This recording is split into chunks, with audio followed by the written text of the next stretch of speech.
Let's get to Kate Rooney now for breaking news out of the Sam Bankman-Fried trial. Hey, Tyler, so opening statements just wrapped up. It took about an hour. The government prosecution side kicked things off in the courtroom. They painted Sam Bankman-Fried, the defendant here, as a secretive crypto executive who knew about those losses, and he tried to cover them up, as the prosecution put it. They called FTX a house of cards. The attorney called it a massive fraud. They accused Sam Bankman-Fried of stealing billions of dollars from thousands of victims and said that there was a $10 billion hole of customer money missing. Also said that Sam Bankman-Fried knew all of that and that he lied about it.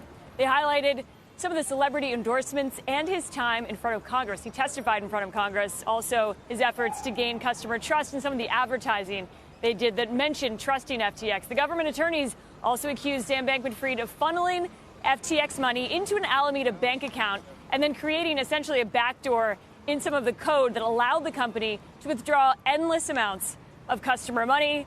They also said, again, that he lied about it and he knew about it. They also say Bankman-Fried took steps to hide all of this. The prosecution does plan to present documents in this 6-week case. We're going to hear from investors and some of the top FTX executives. And that inside circle we've talked about, those are going to be key testimonies. And then he had the defense. So Sam Bankman-Fried's lawyers said that he didn't defraud anyone. They claim that he acted in good faith and at the time made what he thought were reasonable business decisions. That really played over and over again. They said he thought it was reasonable. His lawyers called him a nerd. They said that he didn't party, he didn't really drink. They pushed back on the imagery of him being a villain.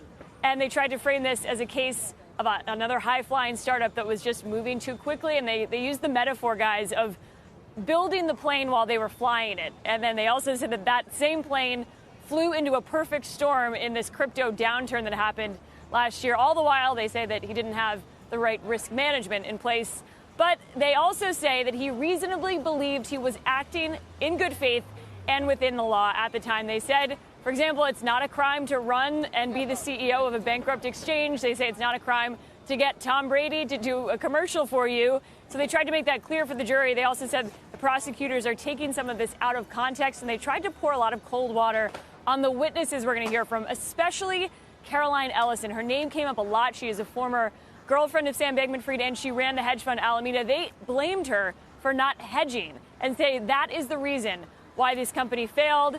So it will be especially interesting to hear from her. But they really used her name a lot and essentially said, you know, she already pleaded guilty, and they asked the jury to really question some of her motives. But again, opening statements have wrapped up. We're going to hear from witnesses this afternoon, guys. Interesting. It's her fault, they claim. Kate, thank you very much. We appreciate your reporting on this. Our Kate Rooney.